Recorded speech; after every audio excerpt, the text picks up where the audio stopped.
দাদা, আজকে কিন্তু তোমার বন্ধু জিন ও তোমার মায়াবী পরীর গল্পটা বলতেই হবে। আদরের নাতি ও নাতনির মুখে কথাটা শুনে হোসাইন দাদা বললেন, ঠিক আছে, তোমরা যখন এত করে শুনতে চাও তাহলে বসো, আসো আমার পাশে এসে বসো। এই বলে হোসাইন দাদা বলতে শুরু করলেন। হোসাইন দাদা বললেন, শোনো, আমার বয়স 7 কি 8 বছর। তখন আমার বাবা আমাকে একটা হাফেজিয়া মাদ্রাসায় রেখে আসেন। আমার বাবা মসজিদের ইমাম হওয়ায় ছোট থেকে আমার শিক্ষা দীক্ষা ছিল ইসলামিকভাবে। বাবা আমাকে শিখাতো কোনটা ভালো কোনটা মন্দ। আমাকে অনেক দূরের একটা মাদ্রাসায় রেখে আসা হয়। আমিও মাদ্রাসায় থাকতে শুরু করি। শুরু হয় আমার ইসলামিক শিক্ষা। মাদ্রাসায় ভর্তি হবার কিছুদিনের মধ্যেই আমার বেশ কয়েকজনের সাথে বন্ধুত্ব হয়ে যায়। আমরা পড়াশোনার পাশাপাশি খেলাধুলা ও মাদ্রাসায় আশপাশটা বেশ সুন্দর হওয়ায় মাঝে মধ্যে ঘুরতাম। এভাবে চলতে থাকে আমার সময়। একদিন মাদ্রাসায় একটা নতুন ছেলে আসে। ছেলেটার নাম মোহাম্মদ সিরাজ। ছেলেটা আমাদের সাথে পড়তো। আমাদের ক্লাস শেষে বিকেলে যখন সবাই খেলাধুলা করতাম তখন দেখতাম ছেলেটা চুপ করে বসে আমাদের খেলা দেখছে। এভাবে একদিন, 2 দিন, 3 দিন চলে যাবার পর একদিন আমি সিরাজের কাছে যাই। সবাই তখন খেলা করছিল।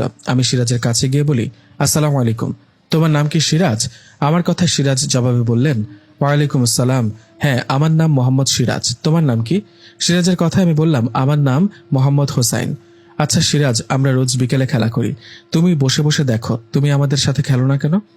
সিরাজ বলল, আসলে আমি তো মাদ্রাসায় নতুন, কাউকে সেভাবে চিনি না, এছাড়াও আমার এসব তেমন ভালো লাগে না। সিরাজের এমন কথায় আমি জবাবে বললাম, খেলতে আবার কার না ভালো লাগে, চলো তুমি আমার সাথে খেলবে। কথাটা বলে সিরাজকে নিয়ে সেদিন খেলতে গেলাম। এভাবে বেশ কদিন চলে যাবার পর সিরাজ ও আমার মধ্যে বেশ ভালো একটা সম্পর্ক হয়। আমরা দুজনেই মাদ্রাসায় পড়াশোনার পাশাপাশি একসাথে খেলা করতাম। দুজনে বাড়ি দূরে হওয়ায় আমাদের থাকতে হতো মাদ্রাসায়। আমরা দুজনে রাতে পাশাপাশি ঘুমাতাম অন্য বাচ্চাদের সাথে। এভাবে চলতে থাকে দিন। মাঝে মধ্যে আমার পরিবার থেকে বাবা যেতেন আমার সাথে দেখা করতে। সিরাজের বাবাও আসতো দেখা করতে। এভাবে কেটে যায় আরো 10টা বছর। এই 10 বছরে সবকিছু নর্মালি ছিল। 10 বছর পেরিয়ে যাওয়ায় আমাদের বয়স যখন 17-18, তখন আমরা মাদ্রাসার পড়াশোনার পাশাপাশি দুজনে মিলে রোজ বিকেলে ঘুরতে যেতাম মাদ্রাসার পাশে একটা পাহাড়ে। জায়গাটা খুব সুন্দর। দুজনেই সেখানে গিয়ে সময় কাটাতাম, গল্প করতাম। একদিন সিরাজ বড় হুজুরের কাছে ছুটি নিয়ে বাড়িতে চলে যান।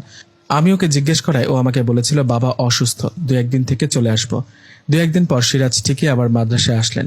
ও মাদ্রাসার ফেরার 2-3 দিন পর এক বিকেলে দুজনে সেই পাহাড়ে ঘোরাঘুরি করার সময় হঠাৎ খুব সুন্দর একটা মেয়ে সেখানে চলে আসে। মেয়েটা আমাদের কাছে আসতেই আমি বলি, আসসালামু আলাইকুম, আপনি কি আমাদের কিছু বলবেন? হ্যাঁ বলবো তো হোসেন ভাই। মানে আপনি আমার নাম জানলেন কিভাবে? আমার কথায় পেছন থেকে সিরাজ হাসতে হাসতে বলল, আরে বোকা, ও আমার বোন, ওর নাম নূর। সিরাজের কথায় ওর বোনের দিকে তাকিয়ে বললাম, বোন? তোর বোন এখানে আসলো কিভাবে? আমাদের মাদ্রাসার পাশে যে মহিলা মাদ্রাসাটা আছে না, ও সেখানেই মাওলানা লাইনে পড়াশোনা করছে। আমি ওকে বলছি তুই আর আমি দুজনেই এখানে ঘুরতে আসি, তাই ও আসছে তোর আর আমার সাথে দেখা করতে। সিরাজের কথায় আমি নূরকে বললাম, কেমন আছো নূর? জি আলহামদুলিল্লাহ ভালো। আপনি কেমন আছেন? জি আলহামদুলিল্লাহ ভালো। এই বলে তিনজনই মিলে সেই বিকালটা আড্ডা দিলাম। এরপর থেকে রোজ রোজ আমরা সেই জায়গায় একসাথে ঘুরতাম, বসে গল্প করতাম। একবার হয় কি, এক রাতে আমাদের মাদ্রাসার এক ছাত্রকে জেনে ধরে। ছেলেটা কেমন করছিল আর ভয়ঙ্কর অদ্ভুত আওয়াজ করছিল। ছেলেটার এমন আচরণে আমাদের বড় হুজুর দোয়া কালাম পড়ে সে ছেলেটাকে ঝাড়ফুঁক দিচ্ছেন, কিন্তু ছেলেটার কোনো উপকার হচ্ছে না। এমন অবস্থায় সেই ছেলেটার দিকে এগিয়ে যায় সিরাজ। সিরাজ ছেলেটার কাছে গিয়ে কি জানি পড়ে ফু দেওয়ার সাথে সাথে ছেলেটা সুস্থ হয়ে যায়।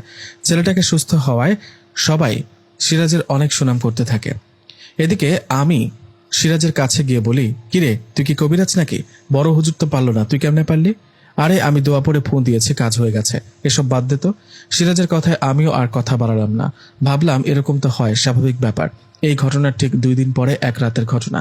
আমি, সিরাজ ও আমাদের পাশে সিরিয়াল অনুযায়ী বাকি মাদ্রাসার ছাত্ররা ঘুমিয়েছিলেন। সিরাজ আর আমি ভালো বন্ধু হওয়ায় দুজনেই ফ্লোরে পাশাপাশি ঘুমাই। এক রাতে কোনো কারণে আমার ঘুম ভেঙে যায়। আমার ঘুম ভাঙতেই আমি দেখি সিরাজ বিছানায় নেই। ওকে বিছানায় না দেখে বিষয়টা অন্যভাবে নেইনি, কারণ রাতের বেলা তো অনেকে বাথরুমে যায়। সিরাজও হয়তো বাথরুমে গেছে, এই ভেবে আমি আবারও ঘুমিয়ে পড়ি। কিন্তু আমার সন্দেহ হয় তার পরের রাতে। আগের রাতের মতো পরের রাতেও সিরাজকে বিছানায় না দেখে মনের মধ্যে সন্দেহ জাগে। আমি রাতে সিরাজকে কিছু না বললেও সকালবেলা ওকে ডাক দিয়ে বলি, আচ্ছা সিরাজ, একটা কথা বল, গত রাতে রাত 3টা কি 4টা হবে, এই সময় তুই কই গেছিলি? এটা আবার কেমন কথা ভাই, বাথরুমে কি যেতে পারি না? বাথরুমে গেছি। তাই বলে পরপর 2 রাত একই সময় তুই বাথরুমে যাবি? আরে কি শুরু করলি, এসব বাদ দে না। সিরাজের কথা শুনে বুঝে যাচ্ছে ও বিষয়টা এড়িয়ে যেতে চাচ্ছে। ওর এমন ব্যবহারে আমি আর কথা বাড়ালাম না। আমি অপেক্ষা করতে লাগলাম ও আর কখন রাতে উঠে বাইরে যায়। যাই হোক, এভাবে পড়াশোনা ও বিকেলবেলা সেই পাহাড়ে আড্ডা দেয়া এভাবেই কেটে গেল 3টা দিন। 3 দিন পর এক রাতে আমি ও সিরাজ ঘুমিয়েছিলাম। সে রাতে সিরাজ উঠে বাইরে যাওয়ার সময় আমি টের পেয়ে যাই।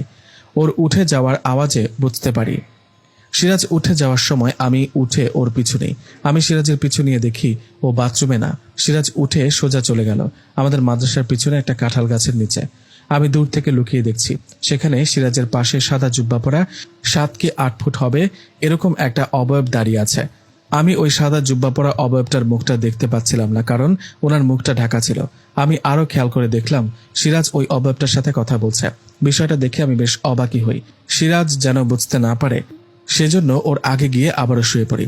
সেই রাতটা আর ভালো মতো ঘুমাতে পারিনি। মনের মধ্যে শুধু কথা ঘুরপাক খাচ্ছিল। সিরাজ ওইটা কার সাথে দেখা করলো?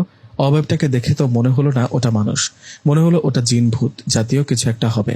এসব ভাবতে ভাবতে রাতটা পার হয়ে গেল। পরদিন সকালে আমি সিরাজকে কিছু বললাম না। সকালে মাদ্রাসার ক্লাস ও দুপুরে খাবার পর একটু রেস্ট, তারপর আবার ক্লাস। এভাবে সকাল ও দুপুরটা পার করে বিকেলে ফ্রি সময় আমি সিরাজকে নিয়ে সে পাহাড়ে যাই, যেখানে আমরা দুজন রোজ রোজ ঘুরতে যাই। ওখানে যাবার পর আমি সিরাজকে বলি, সিরাজ শোন, তোকে কিছু বলার আছে, তুই কিন্তু মিথ্যা বল